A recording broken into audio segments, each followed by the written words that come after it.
Sem sombra de dúvida.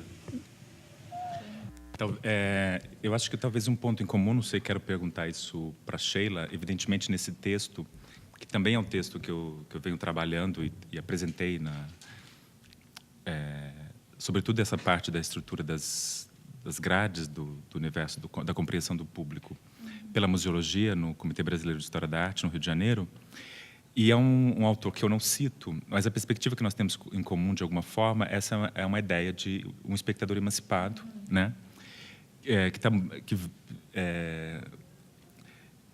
Coincidentemente ou não, Rancière vai buscar, no século XVIII, numa pedagogia, num pedagogo, num filósofo da pedagogia e da educação no século XVIII, uma estrutura de compreensão dessa emancipação, que, de alguma forma, denuncia, direta ou indiretamente, um pouco aquilo que o Foster indicia como uma promiscuidade, né, quase que uma ditadura da participação, no sentido da ativação do corpo.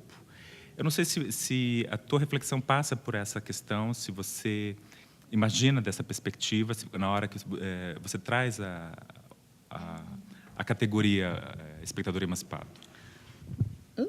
Agora não exatamente. Assim, o que me interessa, em verdade, nessa ideia do que eu trouxe, né, como espectador emancipado, é pensar a experiência artística como uma experiência que não seja induzida, né, ao espectador, que seja uma experiência construída pelo espectador, né? Eu acho bastante interessante o que você coloca. A gente tem discutido isso muito em vários encontros, sobretudo no Rio de Janeiro, nos últimos tempos. Alguns museus têm se reunido para pensar o que eles chamam de formação de público, né? Quer dizer, como pensar essa ação educativa no museu, no sentido de formar esse público. E essa é uma discussão que me interessa particularmente porque essa ideia pedagógica, muitas vezes, ela resvala numa certa imposição de experiências, né? Quer dizer, como você coloca em alguns trechos do seu texto. E, no caso, né, da Marina Abramovic, quer dizer, ali há uma indução, a uma espécie de participação, ou uma espécie de fruição, né, que o espectador teria e que, no meu entendimento, é uma forma bastante autoritária, né, e pouco democrática, digamos assim, no sentido de permitir que haja uma construção de sentido por parte do espectador. E eu acho que é isso que me interessa especialmente no Rancière. Eu tenho, né, alguns exemplos que eu acho bem interessantes. Eu gosto, e sempre me refiro à experiência do Éden, né, do trabalho Éden do Hélio de Sica, né? Feito inicialmente lá na Whitechapel, em Londres, né, que são aquelas camas. E, em verdade, o que o Hélio propõe é uma construção né, pessoal e interior desse sentido de arte, né? Esse pensamento que é uma experiência, né, sensorial, mas é também, e sobretudo, uma experiência estética, né? Porque estar ali é estar fazendo nada, né? Estar ali à disposição, né? É se colocar à disposição no sentido de de pensar o que é estar ali, de pensar, de fazer essa referência ao que ele chama de pensabilidade, né? Quer dizer, essa coisa de o que não vou induzir ninguém a pensar sobre arte. Eu assisti a uma palestra recentemente do Tício Escobar, que é um teórico do Paraguai, muito interessante, e ele diz assim: por que eu tenho que ensinar uma criança de 7 anos o que é uma arte, uma produção de arte do cubista? Por que eu tenho que dizer para essa criança que aquilo é um cubismo? Quer dizer, o que a criança faz no museu? A não ser, eu penso que essa construção dessas experiências, né, e eu conheço algumas experiências de pedagogia, né, de processos educativos que estão tentando exatamente criar formas, né, de relação do público com, e não só crianças, né, mas formas de relação do público com os acervos dos museus, que não passa por um conhecimento no sentido de entendimento daquilo que já está dado, mas de uma formação mesmo do que é, né, aquela experiência e criar, constituir uma experiência pessoal. Mas eu, sobretudo, acho interessante que essa construção de experiência se dê, né, nesse sentido comunitário, como diz o Negri. Eu acho fantástico a ideia de que é nas trocas, né, que você constitui, então, isso que ele chama de uma experiência estética do comum, né? A experiência estética que estaria no nível do comum, nas cooperações. E isso se alarga de uma maneira tal, me interessa, sobretudo, para ver de que forma a determinada parcela da sociedade que tem pouquíssimo acesso ao que seria o nosso acervo cultural, constituindo um acervo cultural, né? Constituindo entendendo a ideia de acervo e não tendo acesso ao acervo, mas criando, constituindo nas trocas esse acervo cultural.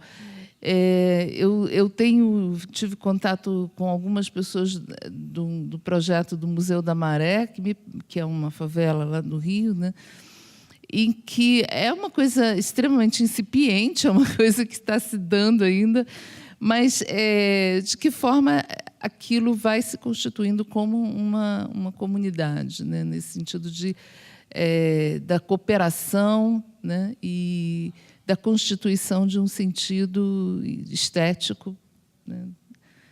Não sei se eu te respondi, mas... muito bom. Enfim.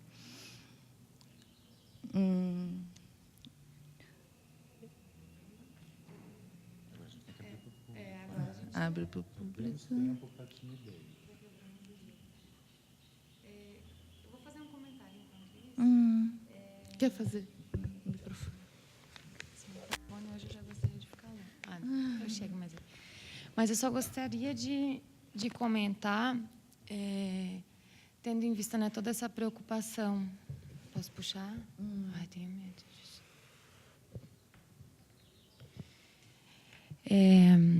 Em relação... É apenas um comentário, né, mas que estava me fazendo pensar aqui sobre a Bienal do Mercosul, pelo menos eu não acompanhei agora nessas 2 últimas edições como é que ficou, que dentro do projeto curatorial eles têm o projeto político-pedagógico que é para pensar, né, tem essa preocupação de como isso vai, dessa formação do público, né, dos diferentes públicos, sejam crianças, sejam, enfim, de qualquer faixa etária. E num momento de pesquisa, ainda em 2007, foi quando eu fiz uma análise sobre esse trabalho e dava para ver essa preocupação, né, essa formação do público e principalmente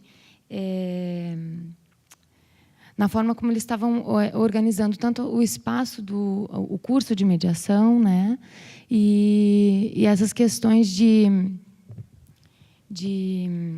fugiu a palavra aqui, eu vou olhar nas minhas anotações que é melhor. Mas para proporcionar essa aproximação, né, do público com as obras a partir desse projeto político-pedagógico. Agora eu lembrei que na época era o Luiz Kamintzer, e aí ele foi quando, assim, pelo menos nessa questão de Bienal do Mercosul, foi quando se afirmou um pouco essa preocupação, né, com a produção artística contemporânea, a necessidade de dar atenção ao público e não simplesmente, né, a gente pensa a exposição, concebe a exposição, mas pensar nessa tríade, né, a obra, público, a instituição. Era só esse comentário. Bem, evidentemente que a ideia não é discutir mediação pela perspectiva educacional, porque nós temos uma mesa com os meus colegas de arte na área de educação. Essencialmente, a ideia primal é pensar como efeitos de representação, e aí os projetos educativos ou de mediação, né, e entendendo a história da arte, aquilo que nos alia a esses processos na educação é que a história da arte também é um método de mediação, evidente. E o modo como, ainda de alguma forma, parte considerável dessas teorias, tanto na educação quanto fora delas, ativadas por outros campos, a gente não conseguiu lidar ainda com uma percepção de que nós herdamos uma quantidade fabulosa de artistas que acreditam não nesta interação relacional tão mais construtiva e ampla, mas em interações programáticas. E nós, historiadores, estamos tendo que lidar com isso, né? Que é a ideia de que nós tivemos artistas que pensavam o público como algo a ser ativado, né? E é justamente esse algo a ser ativado como pensar essa reapresentação. Então, a sinergia de todo um espaço institucional, de todo um processo, vai ter que ser utilizada. Não só o programa educativo, mas nós, como narradores desse processo, né, como vamos lidar. Porque é essencialmente frustrante você hoje encontrar uma representação de Tropicália, de Elliot Sick, e ver como as pessoas acham aquilo tudo. Porque nós temos um outro contexto, uma outra circunstância, né? Então, como preservar de alguma maneira, ou pelo menos isso talvez seja uma questão idealista, né? Ainda um lastro de uma história da arte bastante patrimonial, mas é uma demanda social para historiadores da arte, como guardar, ou pelo menos perspectivar aquele momento, a polêmica, a estrutura, a conformação daquela obra, né? Como pensá-la dentro de uma sinergia específica. Evidentemente que a simulação não é uma boa saída, né? E aí nós precisamos, talvez, essa ideia que o Barr traz no final, talvez é reintroduzir essas obras em códigos de tradução para outros artistas, né? Que a Tropicália possa ser reapresentada e reapresentada por outras formas de arte, né? Atualizada, eu diria até traduzida, no sentido com todo o problema que essa palavra tem, que esse conceito tem, que são bons problemas. Então seria como se você estivesse vendo essas novas direções como uma espécie de feedback, né? Uma revelação desse sistema que se apresenta pela primeira vez. Então tem o primeiro momento de instalação do objeto, e todo alimento vai ser dividido como uma espécie de feedback desse sistema que se apresentou pela primeira vez. É isso e não é, porque nós temos uma quantidade razoável de obras que não quiseram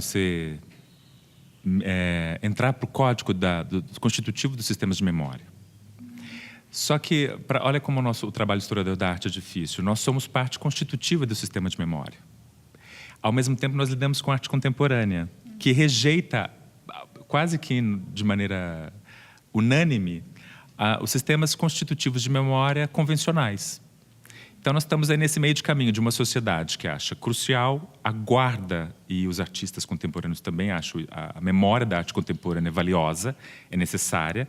Veja, por exemplo, o problema que as novas mídias têm com essa questão, né, de qual que é o impacto que isso causa em mercado, o impacto que isso causa na circulação das novas mídias, porque nós estamos despreparados para compreendê-las dentro do sistema memorial que as entenda e as preserve, mas, ao mesmo tempo, nós temos, de outro lado, uma cadeia de obras que buscava simplesmente o esgotamento, uma entropia nesse aspecto. Então, é uma negociação tensa, evidentemente tensa, e eu acho que a boa saída é passar a bola para o artista, né? Porque aí nós continuaremos podendo construir as nossas cadeias, né? Eu adorei aquela ideia de camadas, né?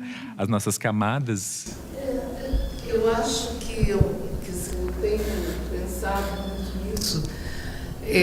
E tem essa ideia de aproximações e ativações, né, das obras através da aproximação com outras obras. Me parece um processo bastante interessante nessa constituição de uma memória do contemporâneo, né? Me parece, eu gosto bastante desse trabalho do Godard, dessa história do cinema, exatamente porque ele trabalha com essas aproximações e com imagens que, de alguma forma, se perderam ou tendem a se perder, né?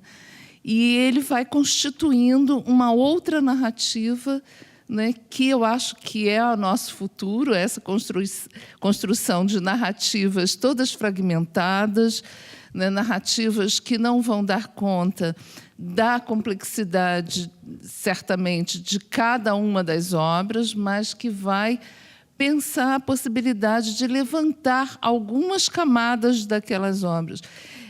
Eu tenho bastante preocupação com essa ideia de que ainda hoje se pensa, né, numa história da arte universal, no sentido de constituir toda uma gama, né, de artistas, quando, na verdade, você tem fragmentos, né? E você tem uns fragmentos que se perderam, certamente, né? E eu acho que essas novas mídias, eu estava comentando com os alunos, assim, eu acho que, assim, vídeos, esses registros em vídeos, esses registros em cinema, essas coisas todas cabem num pendrive, entendeu? E aí o pendrive, de repente, o museu vai ser o pendrive, né? Porque para esse tipo de produção, eu acho que a memória em rede vai ser fundamental, quer dizer, que está sendo, né? E isso é uma preocupação para o historiador, porque a gente tem que lidar com outro universo, né? Um universo que passa por essa efemeridade, mas passa por essa reconstrução, passa por essa forma de memória que né? Você também pode perder aquilo, né? Os próprios meios se perdem, né? Os CDs, as coisas. Se você pensa na velocidade com que esses meios se superam, né? Você tem que trabalhar também com esse dado como historiador, né? Você não pode ficar guardando, né? Olha, legal, né? Comenta muito sobre essa questão, sobre a preocupação do historiador diante dessa produção das novas mídias, né, de como preservar isso, de deixar isso na memória e tendo em vista toda os dispositivos tecnológicos, né, de serem superados, né? Eu não estava lembrando, mas reapresentados. E aí, por exemplo, alguma obra que tinha um formato específico, né? Aí, de repente, aquela tecnologia ela se supera ou se dá de outra maneira, você perde aquela obra na maneira, se você fosse, né, atualizar, aí a gente cai no mesmo problema. E aí ele tem todo essa preocupação mesmo, né, com a preservação de como vai ser essa história. E reativar isso, né? De que maneira você reativa, como né? Reativar. Talvez só mesmo em fragmento.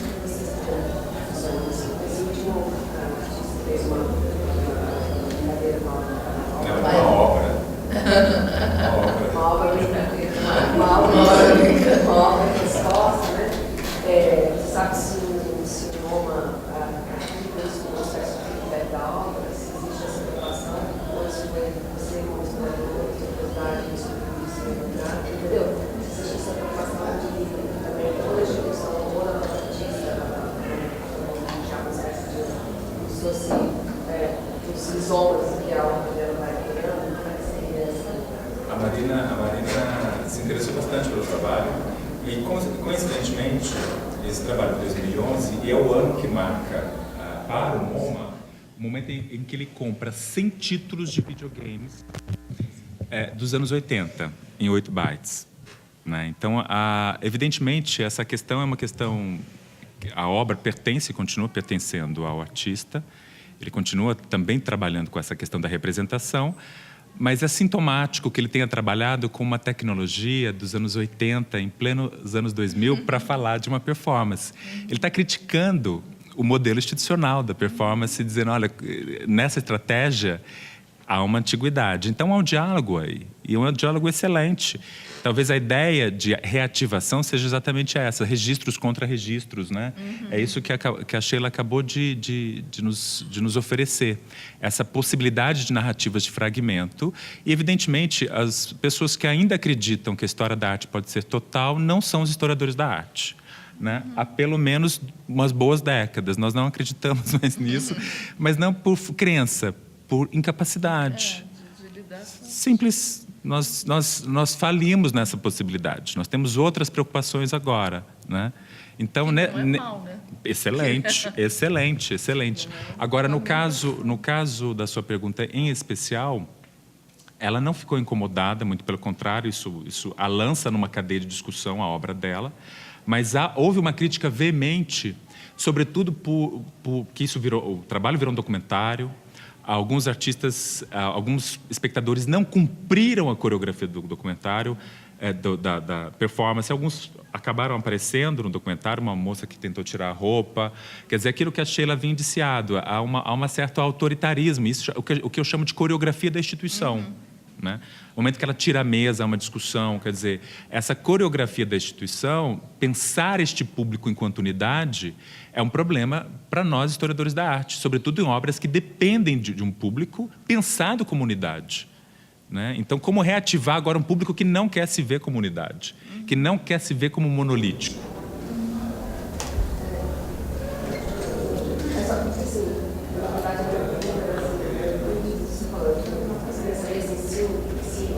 Quando você achou essa obra,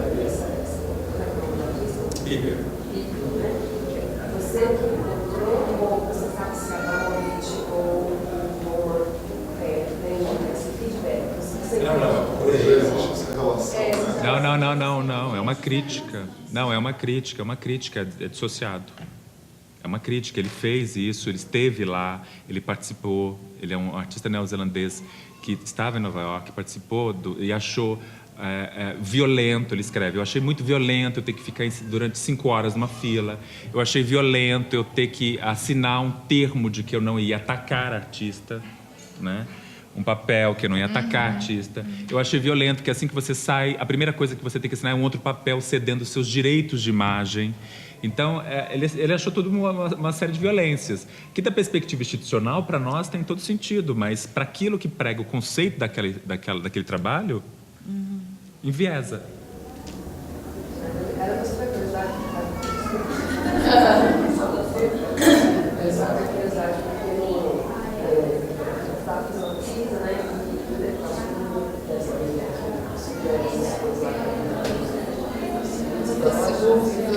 Os círculos ideológicos do Ciro foram expostos no MoMA, pela primeira vez que estava na prova, né? E o Frederico Moraes respondeu a essa provocação, só que o MoMA guarda lá, mas tudo no arquivo, assim, não coloca como se fosse parte da aula, como se fosse uma espécie de cidadania que está tentando fazer, né? Como se fosse uma espécie de expansão dessa obra. Porque a obra, ela acontece nesses momentos de aparição pela primeira vez, mas há todo um desdobramento que o historiador da arte também teve dar conta. Mas com a ajuda das instituições também, se tem resposta, ninguém dá se a instituição mostra essas respostas, como acessar essas respostas, esses textos que se apresentam como obras, que essa do Moraes não é obra, brasileiros retornam, né? Assim, ganhamos do bom, brasileiros retornam. Só que ele está lá, né, num arquivo, lá como uma espécie de... Isso foi só uma curiosidade, você vê que eles não se dentro da museologia, sendo lado da museologia também, né? Essa preocupação dessas instituições de arquivando também para facilitar a coisa do historiador, né? A museu foi um exemplo que expôs, né, no Brasil, e também não consegue ser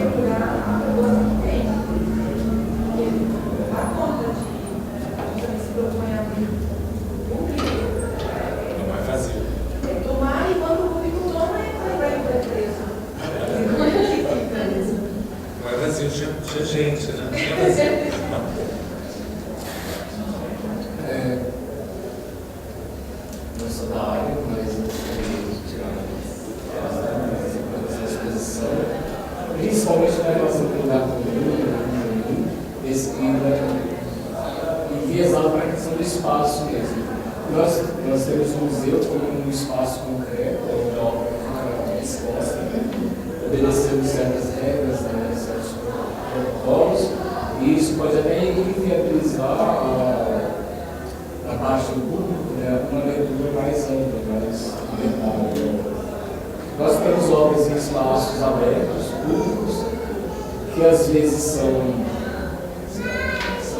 fechadas com grades, tem um acesso limitado, que também viabiliza, porque sofre uma interferência com o público,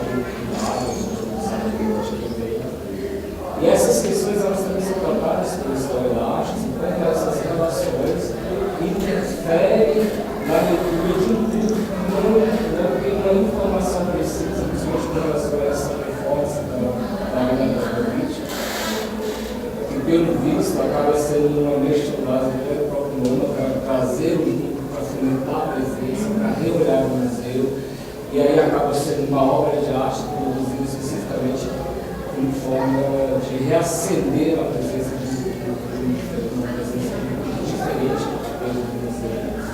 Como ficam essas relações dessa obra no espaço, dessas obras que estão mais antigas, essas que estão no espaço aberto, e como o museu ele faz essa interferência em relação a esse público, convidando um artista e realizando esse tipo de evento dentro do espaço.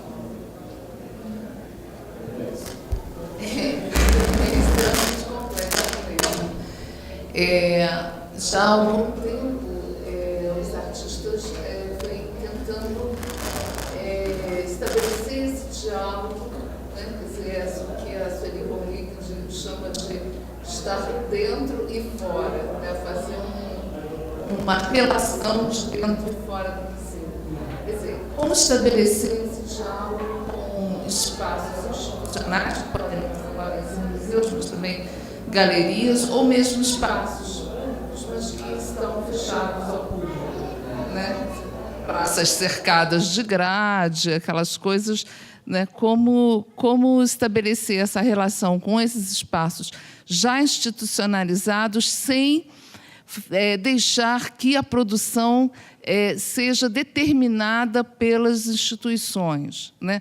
Eu acho que, no final dos anos 60, havia realmente esse projeto, que é um projeto que remete lá às vanguardas, né, do início do século, de ser alternativo aos espaços institucionais, né? Eu acho que o 4 Dias, 4 Noites, por exemplo, do Bairro, que é uma deriva, que ele sai pela cidade andando e tal, se constituiu, de alguma maneira, uma alternativa à instituição. Se bem que ele dialoga com a instituição na medida em que ele acampa na frente do MAM, acampa na frente do Museu de Belas Artes, porque há, né, um projeto de estabelecer uma relação, estabelecer um diálogo, mesmo que a instituição não esteja tão apta a esse diálogo, né, a dialogar.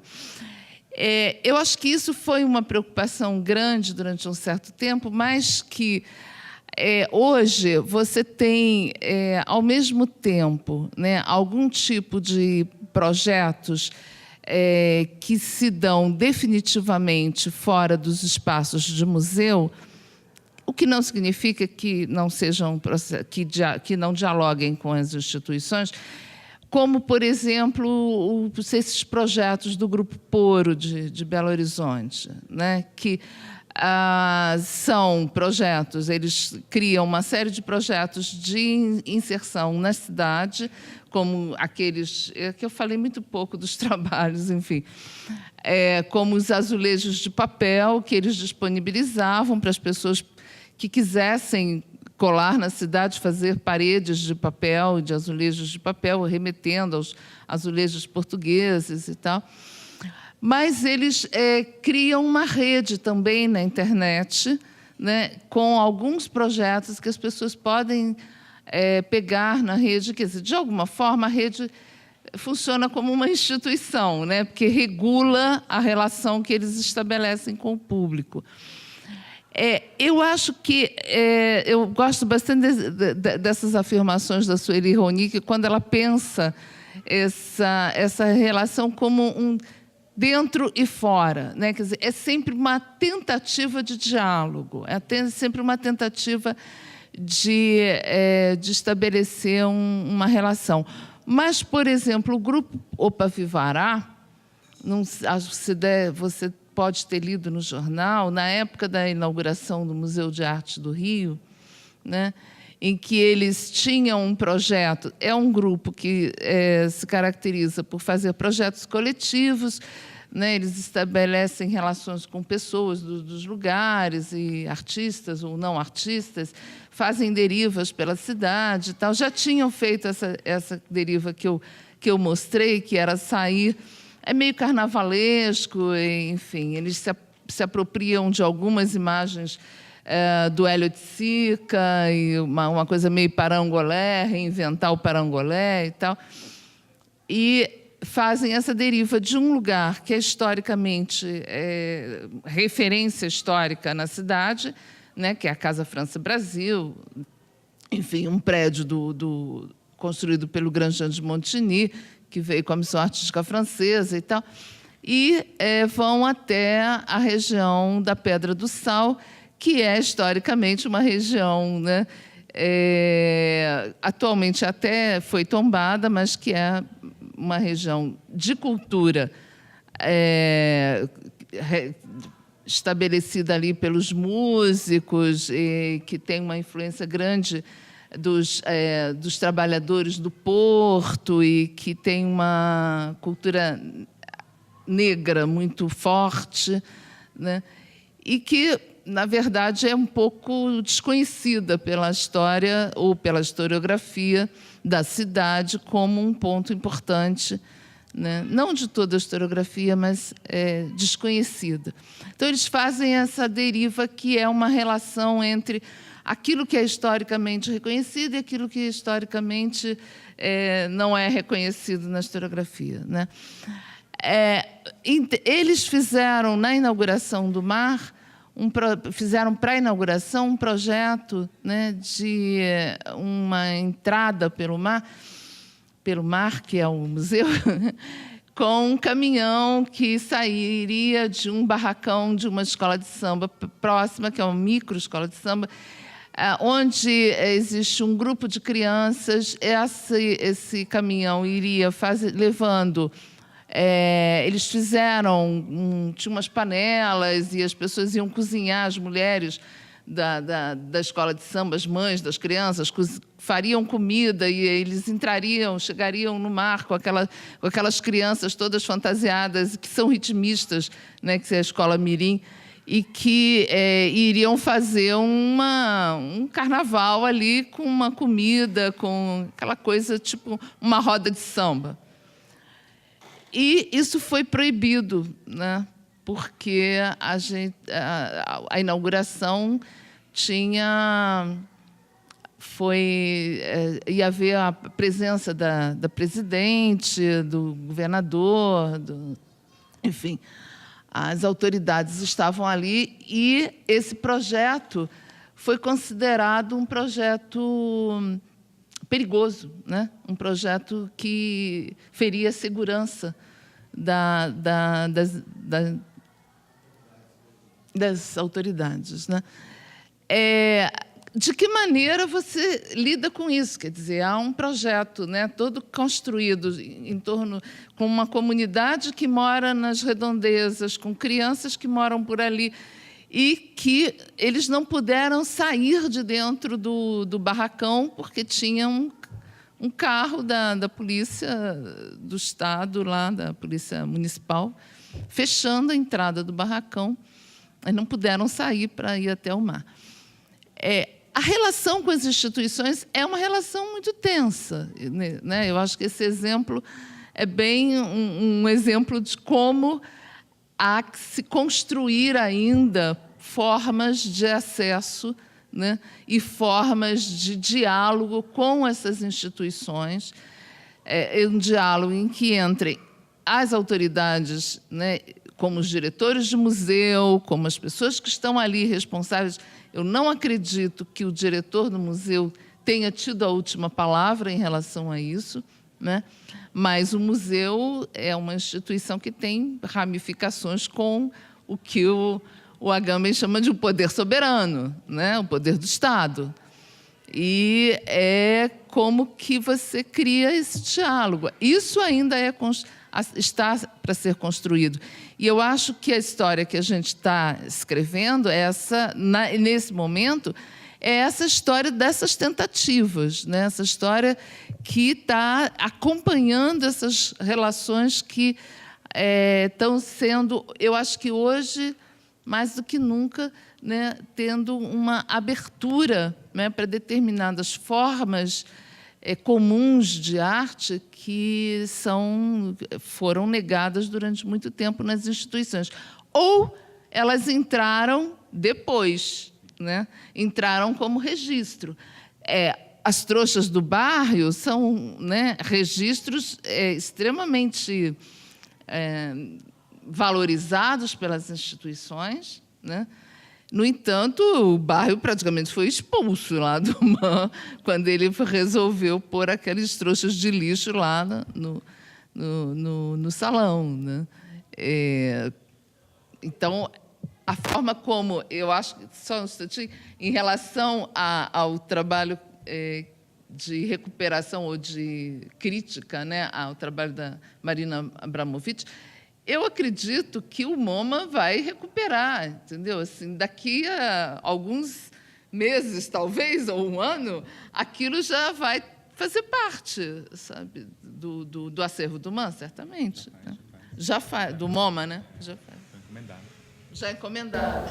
Você acha que eles foram dirigir para os países? Você falou que uma questão de segurança. Mas você acha que também poderia ter uma questão assim, desses estados que não acreditavam aquilo como uma manifestação artística, ou não querer entendeu? Que não poderia desconectar? Não, acho que não. Eu acho que não. Não é que eles não, porque eles foram convidados, né? Se foi convidado pela curadoria, é artista. Não, a segurança eu não conhecia, mas entre o museu e essa instituição da autoridade, né? Existe uma né? Mesmo que o museu esteja sendo reconhecido, mas não quem vai liderar ou não, né? A forma como pode ser só questão de realmente de segurança. Você acha que pode também? Eu entendi. Tem questão de atividade também, de não ter espaço para as pessoas. Não, porque eles fariam parte de uma exposição que se chamou qualquer coisa do Abril. Não sei se você lembra. Em que a curadoria convidou artistas que trabalhavam com questões de moradia, formas para fazer o link com o Morro da Providência. Mas que não fez, quer dizer, na verdade, aquilo não estabelecia muita relação, não. Mas eles foram convidados para fazer parte dessa, que é uma tentativa também é uma tentativa historiográfica de criar vínculos, né, com projetos sociais, mas que eu não sei até que ponto. É um ensaio, eu acredito. Um ensaio.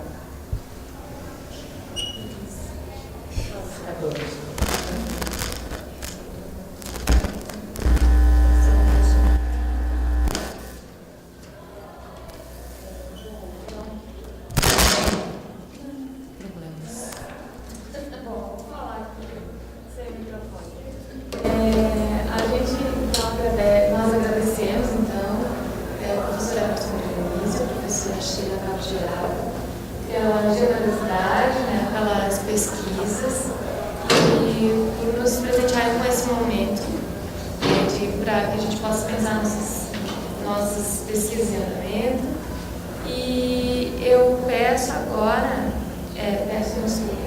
eu comunico agora que a gente tem um coffee break aqui, e assim, que a gente faça, vamos tentar ser breves no coffee break, porque tem